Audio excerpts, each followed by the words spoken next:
নমস্কার বন্ধুরা, আমার নতুন একটা ব্লগে তোমাদের সবাইকে স্বাগত। চলো আজকে আমি তোমাদের বানিয়ে দেখাবো ডিম পরোটা। ডিম পরোটা বানাতে কি কি উপকরণ লাগে চলো তোমাদেরকে দেখিয়ে দিচ্ছি।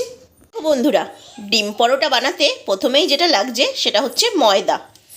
দেখো, ডিমটা একটু বেশি করে নেবে। আমি 3টে ডিম নিয়েছি পরিমাণ মতো। এই দেখো, এরকম করে কুচানো পেঁয়াজ দেবে, ধনে পাতাটাকে কুচি কুচি করে দেবে, হলুদ গুঁড়ো, কাঁচা লঙ্কাটাকে কুচি করতে হবে, লবণ দিতে হবে, আর সাদা তেল ডিম পরোটাটা ভাজার জন্য। এবার ডিমের ব্যাটারটা রেডি করে নেব। এর জন্য এই দেখো, ব্যাটারটাকে এরকম করে দেখো, এরকম নিয়ে আস্তে আস্তে করে হালকা হাতের সাহায্যে চারিদিকে দেখো এরকম করে ছড়িয়ে দেবে আস্তে আস্তে করে।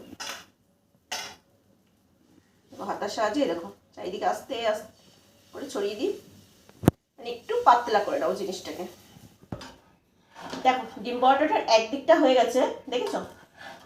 পরের পাশটা দেখো এরকম করে হালকা করে উল্টে দিলাম। এবার এই দিকটা ভেজে নিতে হবে। দেখো বন্ধুরা, আমার ডিম পরোটা কিন্তু একদম রেডি। দেখো, আমি লো আছে আস্তে আস্তে করে ডিম পরোটাটা ভাজছিলাম। দেখো এরকম দেখতে হবে, দেখেছো? পরোটা কিন্তু একদম খাওয়ার জন্য রেডি। দেখো, একটা প্লেটের মধ্যে দেখো পরোটাটা তুলে দিলাম।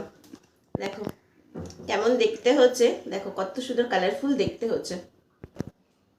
দেখো পরোটাটা কিন্তু একদম রেডি হয়ে গেছে। দেখো পরোটাটা কিন্তু একদম রেডি হয়ে গেছে। আমার রেসিপিটা কেমন লাগলো অবশ্যই তোমরা কমেন্ট করে জানিও, আর তোমরা নিজেরাও বাড়িতে একটু ট্রাই করো।